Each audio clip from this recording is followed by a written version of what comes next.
Tonight I want to talk to you about plug into God's plan. Plug into God's plan.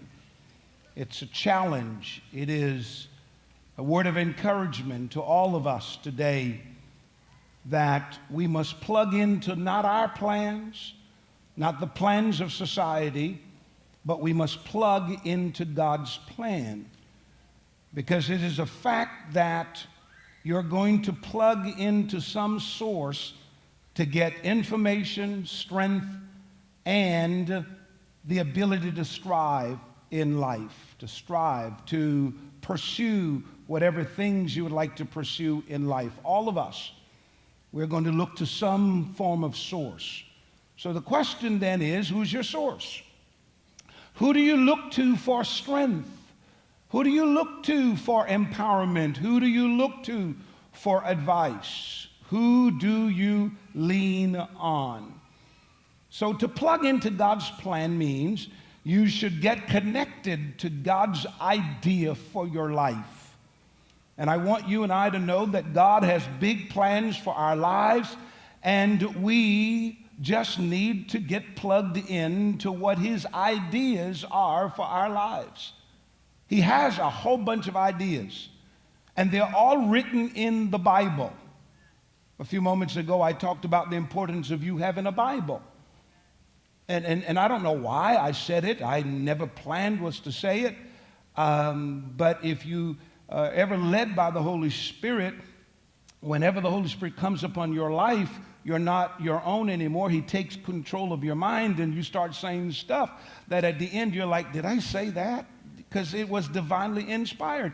And could it be that God is trying to convince many of us in this room today that our way of doing business will fail, and the quicker we learn that, then we will then go to the source, and the source is the Word. So if you don't have a Bible, perhaps this week, before you buy another pair of shoes, before you buy some clothes, before you get your nails done, before you go to the barber shop, before you do anything, maybe you need to go online, because to acquire things, it's so convenient today. There's no excuse. Maybe you just need to buy yourself a Bible or get access, download it, something, get that into your spirit, and it will radically change your life. And if you're in agreement, come on, let's give God a praise for that. So God's got big ideas for you. And we know what big ideas are. We know what they are. We know when we are passionate about something. But may I submit to you this morning that God is so passionate about His ideas for your life that He wrote in Jeremiah 29:11. He says, for I know, the word knowing is saying I'm already convinced, I'm informed, I'm in touch with what I know, that the plans that I have for you, the Lord says, they're plans for welfare and not for evil. Welfare. That word welfare in our government, when you say you're on welfare, it is saying the government is taking care of you. And actually, it is actually the taxpayers who are paying for you. It is people who, out of the goodness of their hearts, saying it is our responsibility to take care of those who are less fortunate. God is saying that the plans that I have for you, they're plans of welfare, in other words, to take care of you, not for evil. They're not to harm you. So where did you get this idea from that God is seeking to harm you? That He's this evil God? That somehow He's this God walking around on the planet in spirit form, trying to whack you across the head whenever you do wrong, or trying to judge you, or trying to condemn you, or trying to send you to a place called hell? That's not what the Bible says. It says God's got a plan to take care of you. Do you get that? He's got a plan to take care of you while you are stressing yourself over things. God says, my plans are to take care of you. The plans are to take care of you in all areas of your life. Whatever it is, my plans are to take care of you. And then He says, the plans that I have for you, not only are they to take care of you, but they're not there to harm you. There's no evil intent. It is not my will to see you suffer. It's not my will to see you in pain. So therefore, the plans that I have for you is to give you, watch this, here's what the verse says again. It says to give you a future, a future. May I submit to you, all of you in this room today, all of you, you may not believe it because of the circumstances of your life, but God says, I got a future for you. My goodness, man. I got a future for you. Look at yourself and say, self, God's got a future for me. You see, you got to believe that. God says, I've got a future for you. So by virtue of that, you must believe that because God now has a future for you, that the devil cannot block it, cannot stop it. Come on now. God's got a future. In other words, you can't die now. Did you get that? You can't die now, because if God says he's got a future for you, the devil can't kill you now. In your now season, he cannot destroy you. He cannot prevent it, because God's got plans for you, and God's got to see to it that those plans come to pass. Plans to give you a future and a hope. So you must see God as your main source, who makes all things work for your good. God is your source. I don't know who this word is for. Lately, you've been panicking because of what you see on the outside, because of what you sense around you. When you look back in your past, there's a trail of problems and issues and setbacks, and there were moments of disappointments, and you have used that to convince yourself that perhaps you don't know what tomorrow will be like, and you don't know how your future is going to turn out to be. But when you look to God as your main source, you know at the end of the day, whatever God's got for you, nobody can stop it. No circumstance, no issue. Nobody can stop what God's got for you. And when you look to God as your source, you don't panic. You go to bed and you sleep. And you know that God's got your back. God's your source. You don't depend just on your job, though you love your job. You don't depend just on what people promise you. You don't depend on your intellect. You don't depend on your bank account. You don't depend on the fact that you are vegan, or you're vegetarian, or you eat healthy, or you go to the gym. I know people who work in the gym or in the hospital today.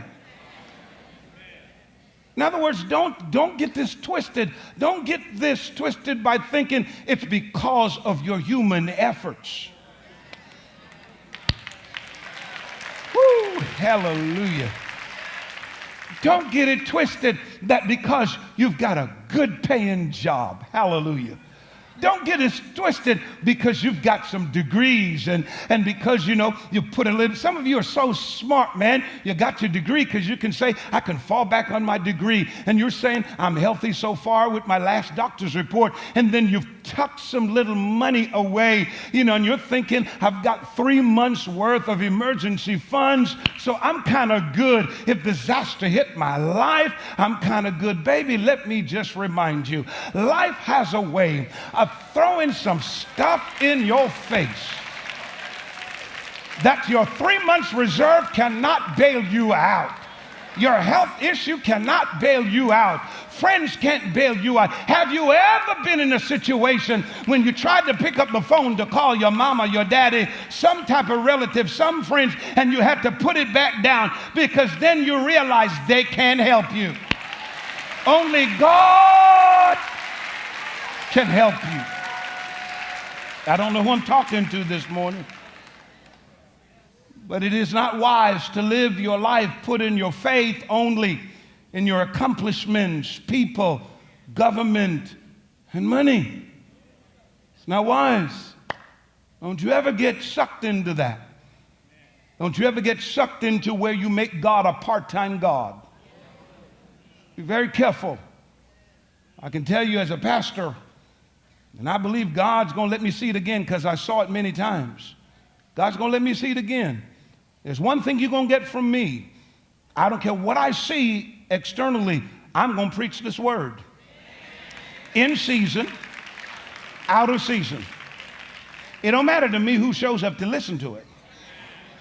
It don't matter. I'm going to come to this house and I'm going to come to preach the word of God, because there's coming a day and some days where people are going to realize that the flow and the connection that they thought was their source, when the well dries up, they're going to run to the true source.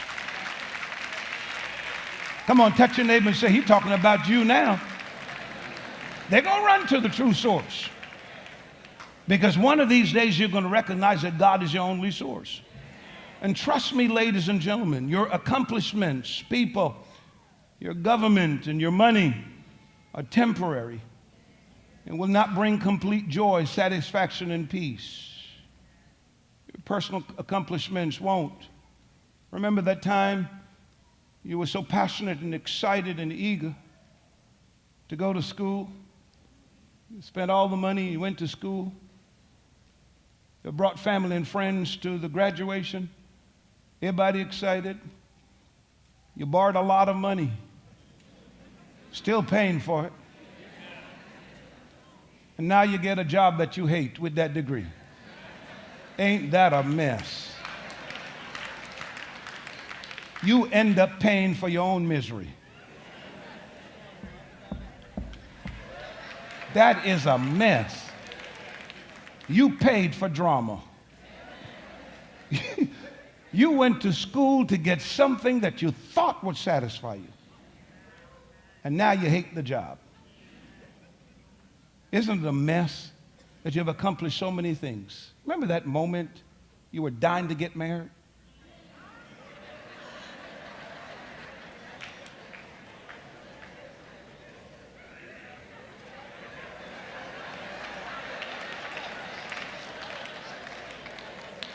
You let people push you and you panicked and you're running out of time. You want to be married by a certain time. And you did everything to make it happen. And you spent a whole lot of money on the dress, the reception, the ring, the honeymoon. You spent a lot of money and fed a whole lot of people that you gave invitation to, and very few brought a gift.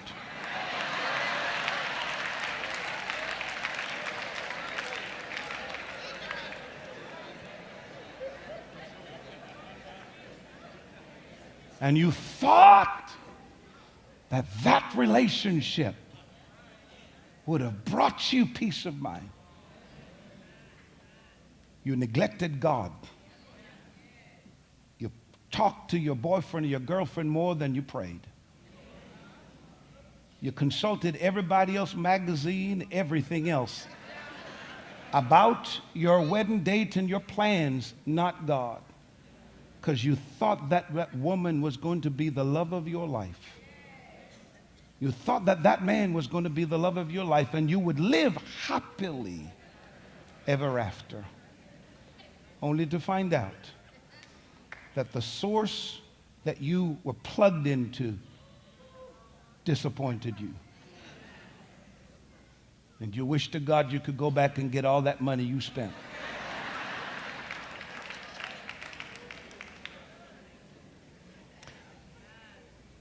Isn't it unfortunate that we put our faith in so many people?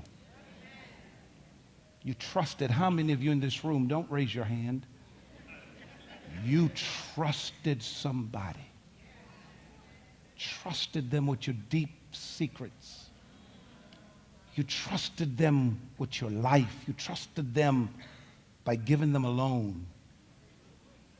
You trusted them with all kinds of stuff, only to find out when you thought that you could have trusted that person, they disappointed you. Don't even let me talk about our government.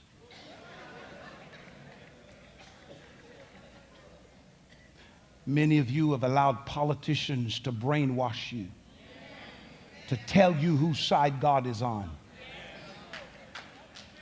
and you bought into the lie. And instead of you standing up for truth and righteousness, and don't bring politics into God's word, and you live according to the word of God, and when it comes to your vote, you may not necessarily have to vote your party, but you vote your biblical principles. But watch this. But with voting your biblical principles, you be careful that you don't allow politicians to brainwash you and to think that their plan will bring you total satisfaction.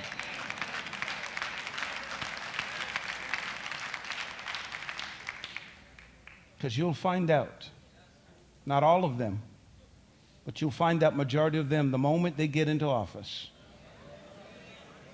the culture of that system will pollute them.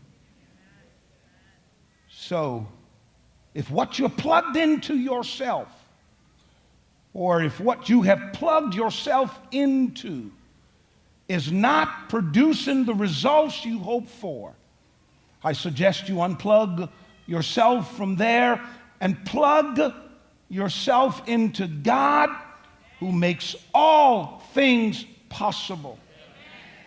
Your life will go to a whole nother level when you're true to yourself and recognize that your current source is not capable of giving you what you need. You see, your ability to thrive in every area of life hangs on the source you depend on. Your ability to thrive hangs on the source you depend on. So come on, church. Come on, people of God. Who's your source? Who are you putting your confidence in? Because I'm telling you, if you're putting your confidence in the systems of the world, they're going to fail you. But if you put your confidence in God, He'll not fail you. And if that source, if the source that you have plugged into is fueled by your faith in God, then you have tapped into a power that has no limits. However, if your source is fueled by your own abilities, people, and the systems of this world, you have plugged into things that have limitations. You choose. Do you want to get yourself plugged into God, where He'll supply all of your needs, where you live the faith life? Because that's how I've been living my life for many years. I do not depend on my natural resources. I don't depend on people, though I need people in my life. I have to depend on God. That's how my journey started out as a Christian. That's what has kept me thus far. It was my faith. When God, back in July 7th, 1991, spoke a word in me, and He said, I want you to start this church. I didn't have the ability. I didn't have the qualification. I didn't think I could do it like Moses. I don't have the right speech or words. I can't do this, God. And God says, if you plug into me, if my word abide in you, you can ask whatever, son. You can do all things through Christ who gives you the strength. And I started this church. And all through the process of so many years, going 28 years, it was my faith. It was my faith in Jesus Christ that brought me to this point. My faith has navigated me through the tough times, the times when I looked and I said, my God, what in the world is going on? It was my faith that kept me to believe that don't watch what is possible or what you can summarize as being possible in the natural. I couldn't afford this building. I couldn't afford the stuff that I did. But it was my faith. My source was not the bank.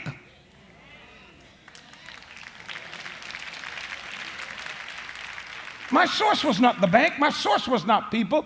When I built my house, my source was not the bank. If I be truthful to you, when I built my house, my credit was not good. I didn't have the money. And guess what? It's not God's fault. It was my fault. I was stupid. I was dumb enough to go and apply for 21 credit cards and trying to live to impress people who really didn't care nothing about me. I made that mistake. I got plugged into looking cute, looking good. I got plugged into trying to live the high life. See, I can tell it now. I got plugged into the wrong source. And God humbled me. He humbled me. He humbled me. He humbled me. You keep walking with a chip on your shoulder, He'll humble you. He'll humble you. He'll humble you. You keep on thinking you don't need church, you don't need God, you don't need to hear this, He'll humble you. Oh, honey, He'll humble you.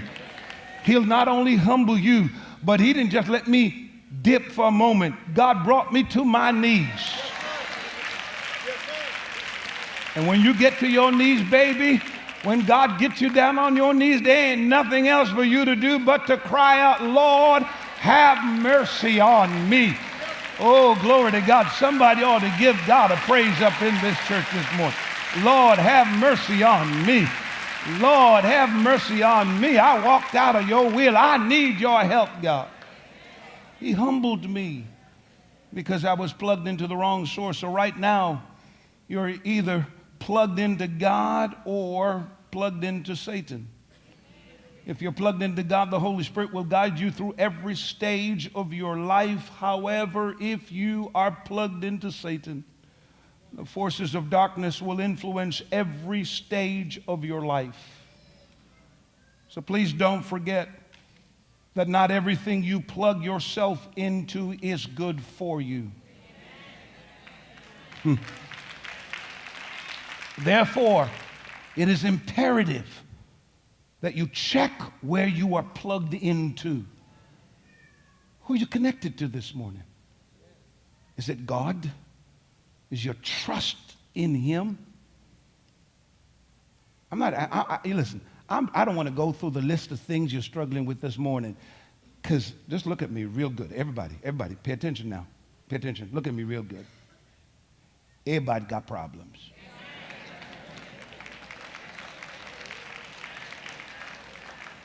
Look at your neighbor and say, everybody got problems. Everybody. So if you're trying to come here looking for a pity party, you got problems, I got problems, they got problems, we got a problem.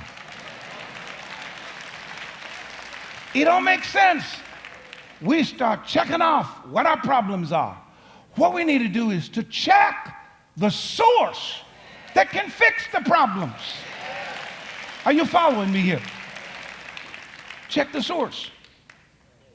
Because whenever you are not plugged into God's plan for your life, you live life without a purpose. And you will doubt yourself and put limits on what God can do for you when you are not plugged into Him. So today I want to encourage you to trust God's plan for your life. His plan cannot fail. Let me say it again. His plans cannot fail. Psalm 33 verse 4, it says, for the word of the Lord is right and it's true. It's right, it's true. It's right, it's true. It's right, it's true. It's truth. And it's correct. He is faithful to all He does. Jeremiah 17 and verse 7 and 8, it says blessed. That word blessed means fortunate or happy. Is the man who trusts in the Lord, whose trust is the Lord. He's like a tree. Please pay attention to these words now. He's like a tree planted by rocks. Is it up there? You're supposed to correct me. Hello. Come on, stay with me here now. You're supposed to correct me. So let me read it again. He is like a tree planted by rocks. That's what I was hoping to hear at the beginning. That sends out its roots by the stream. In other words, while you are thinking about the weather like a tree, climates changes, right? They change from cold to hot, winter, snow. The Word of God says your life is like that. The man who trusts in God, you become like that tree. But listen to me, being a tree or being a human is okay. What's more important is where you're planted at. Is where you get plugged in it. Because the Bible says the man who puts his trust in the Lord gets plugged or planted by water where you get your substance. You get your energy from to give you the ability to grow. It does not fear when heat comes, for its leaves remain what? Green. In other words, because you're planted at the right place, you're plugged into the right person, everything will work itself out. Look at Psalm 34. Psalm 34, verse 10. A portion of it, it says, those who seek the Lord lack no good thing. When you seek after God, you lack no good thing. So many of you are living unfulfilled lives all because you are plugged into a source that doesn't have the capacity to give you lasting fulfillment.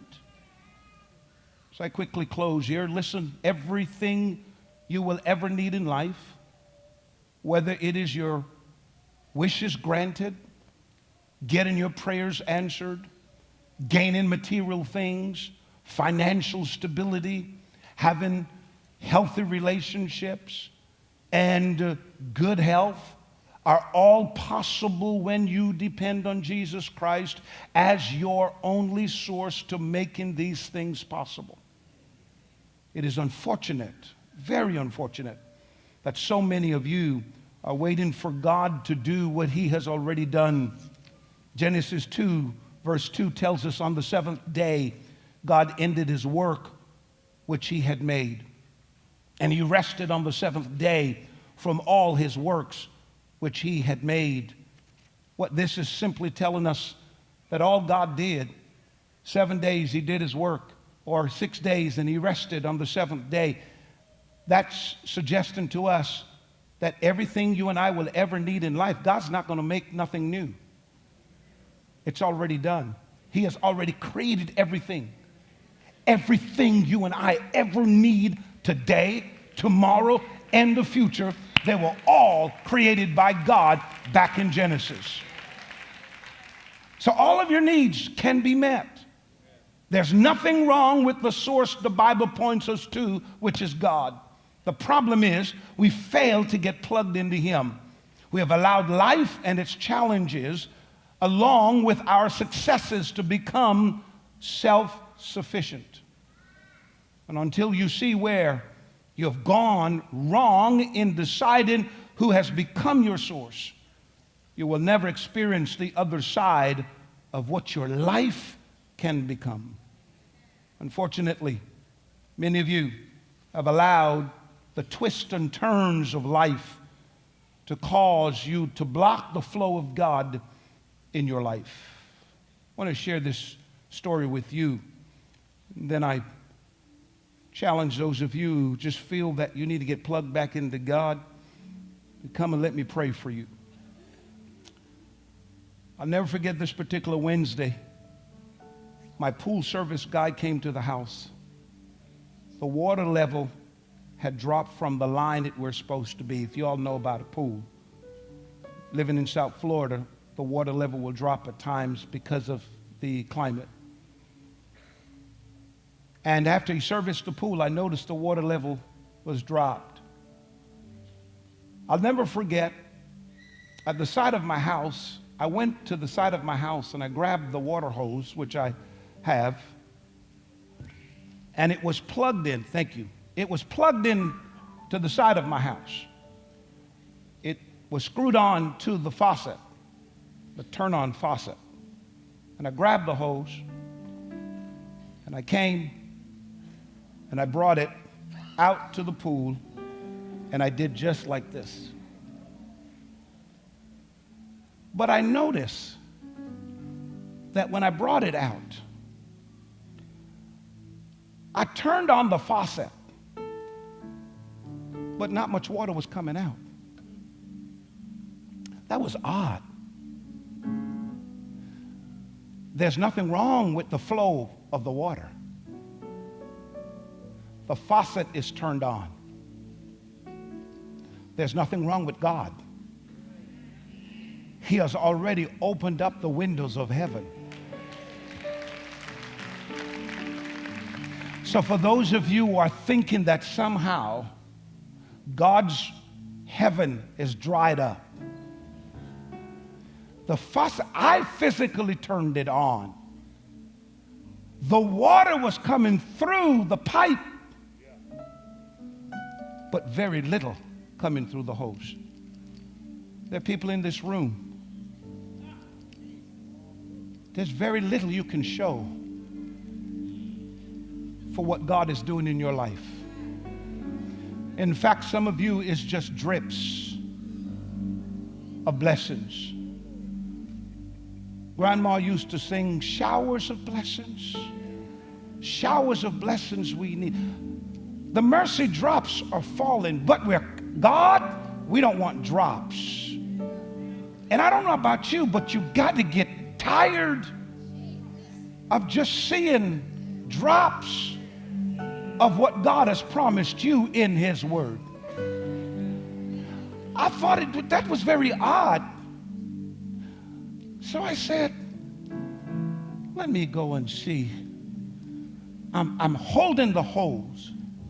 I'm going back to see where I can identify the problem, because until you're willing to be truthful to yourself and say, Lord, let me go back into my life and see where I have walked out of your will, where I have missed you, where I have caused a problem in my life so as not to stop the flow of God in my life. Could it be that somebody is in this auditorium today? The problem is not much is produced out of your life because you're not willing to go back. You are trying to hold on to stuff that's not producing anything in your life. So I quickly went back, all the way back to my house, the corner of the house. And I realized when I got to the side of the house, I noticed the hose was bottled up like this. And it was at the side of the house, and I was trying to pull. And it was then the Holy Spirit used this natural experience in life to teach me a biblical principle. He says, son, tell the people that there are times in life we make pivotal turns. We make decisions. We go from one dimension to the next. And in so doing, life has a way to hit us with some circumstances that cause us to bend, be broken. Where to the point where it was at that point we stopped the flow of His blessings. That's why you need to go back and trace where did you got clogged up.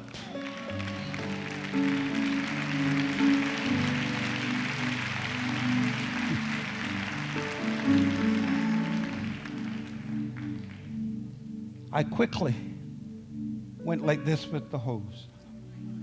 And the moment I did that, all of a sudden I looked over into the pool. Water was flowing. Water was flowing.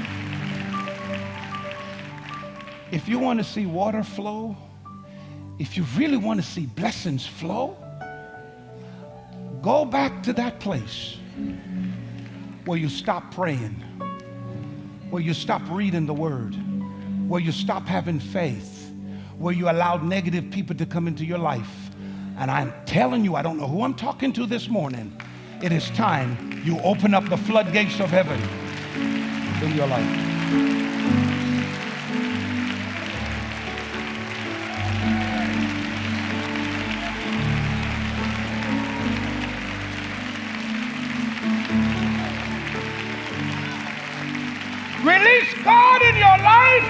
and let him show you great and mighty things.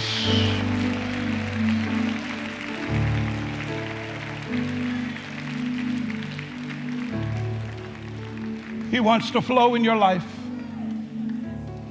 He wants to flow in your life. It's all up to you. The altar is now open. It's all up to you. It's all up to you. It's all up to you. Let it flow. Let him flow. Let him flow. Let him flow. Come on, church. Come on, church. I need some people to start praying. Come on, come on. They're coming. They're coming. Let all my praise come on. Flow. Let him flow through you. Let him flow through you. Flow to you. Hallelujah. Hallelujah. Let all my worship. Let all my praise flow to you. Flow. Thanks. Let all my worship. Let all my worship. Let all my praise. Let all my praise flow to you. Let it flow. Worship him, worship him, worship Yes, him. and let all my worship. Let all my Worship him. Let all my praise. Let all my praise flow to you. Let it flow. Yes, let all my worship. Let all my worship.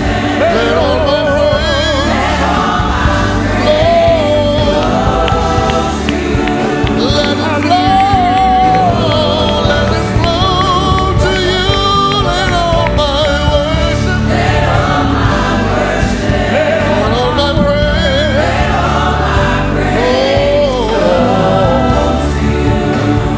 flow to you. For those of you who are standing, if you can just let me talk to you for a moment before we pray, and I want the ministers who are standing around to get ready because I'm going to need your help with this morning. What I just preached to you this morning is something that I have lived. I have no other choice but to be plugged into him.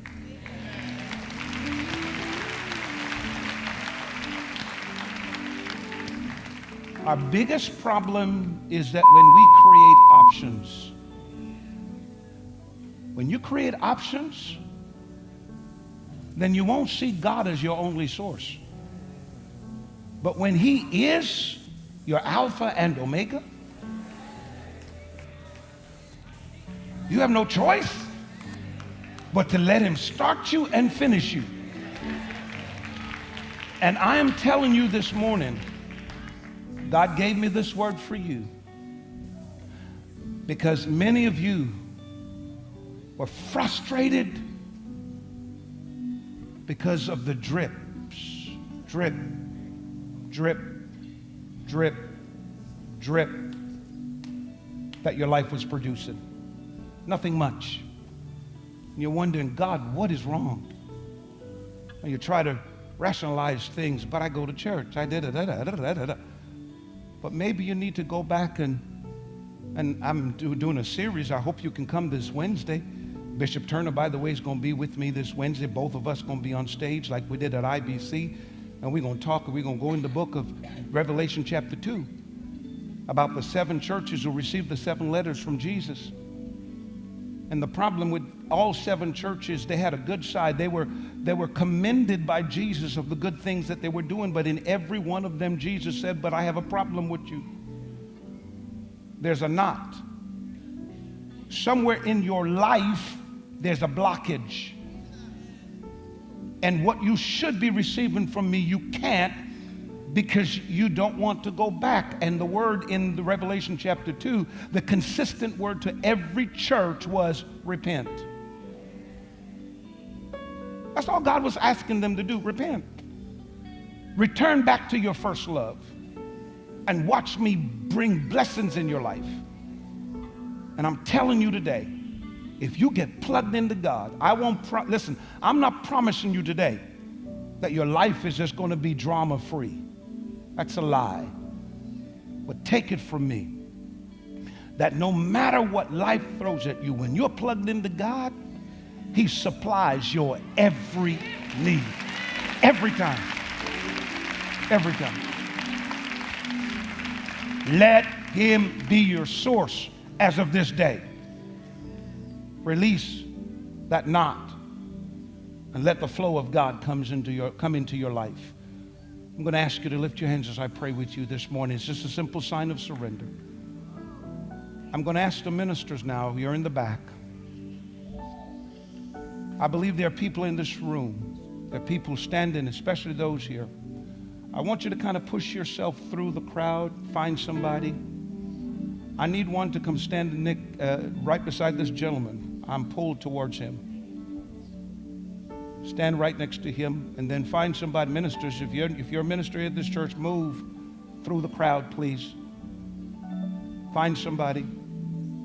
Lay your hands on them. That's a sign of support. Sign of support. Don, would you come and lay your hands on this man on his knees? He's the first one who came down. We need to cover him. We need to pray over him. Here we go. Father, in the name of Jesus, your people have received your word. And by virtue of them coming down to the front, they've made a confession, not just to you, but to this congregation, that they're going to plug themselves into you. So many had once plugged themselves into you, but got disconnected. Many of them had circumstances in life that created a blockage, that prevented them from being all that you have called them to be. But today, in the mighty name of Jesus, we are so glad that you are unclogging right now those areas of their lives that somebody's beginning to believe that, Lord God, this is their greatest hour, this is their greatest moment, that this is their day of salvation, that in the name of Jesus, that Father God, that those drips of blessings that they once received, that the floodgates of heaven are now opened over their lives, and that they're going to experience you exceedingly, abundantly, far beyond what their minds could even conceive. I ask you in the name of Jesus that you would strengthen every man, every woman standing before you today. That God, that you would meet every need, that you, Father God, will sustain them, that you would encourage them, that Father, as they seek after you, that Father, they will recognize and see that Father God, you also will release blessings, not just monetary or material blessings, but they'll have a relationship with you that will totally blow their minds. In the name of Jesus, let that woman's faith go to another level. Let that man's faith go to another level. Let Father God him experience you at a dimension that would literally blow his mind to the point where he will go out to the community and say, come see a man, come experience a God that has transformed my life. Bless every woman standing here today. Let her birth greatness out of her womb in the name of Jesus. Let every man, the seed of greatness is already planted in him, and in the mighty name of Jesus, I believe, Father, that their greatest days are ahead of them in the name of Jesus. It's ahead of them. They'll never forget this day. They'll never forget this moment. They'll never forget this message. And Father, I thank you that you're touching them, no matter their age, no matter their gender, no matter their race, no matter their status in life. You are touching them. In the name of Jesus, in Jesus' name, in Jesus' name. Let him flow through you. In Jesus' name, amen, amen, amen. Come on, let's give God praise. Let's give God praise. Let's give God praise. Right where you're at, right where you're at. I want to challenge you. Please, if you feel the flow of God coming through you, do me a favor. Get into your Bible. Increase your prayer time, would you? Make every effort to come to the house of God. Meet us here, Bishop Turner from California. We're going to get into the Word again on Wednesday and hope to see you, man, grow in your faith and see the flow of God. Go to the bookstore. If there's ever a message you need to be listening to, whether it's in MP3 format, you can download it, or you can get the CD, DVD, whatever, somehow sow it in somebody's life. I'm telling you, it was for you. God tailored this message this morning just for you. Let him flow through you. Lift your hands as I pronounce the blessing as you leave. Now may the sweet grace of Almighty God, our Heavenly Father, and his divine protection given to you through the sacrifice of his dear Son, Jesus Christ, O Lord, let it be with you throughout the rest of this week. I declare supernatural increase for you and your household in every area of your lives, my friends. You are blessed to be a blessing. You're the salt of the earth, a light in the darkness. So continue to be a light in your areas of influence so that others may come to know the light. You are blessed. You're prosperous. You're healed and whole. You do not fear. You're safe. You're victorious. In Jesus' mighty name, amen. God bless you.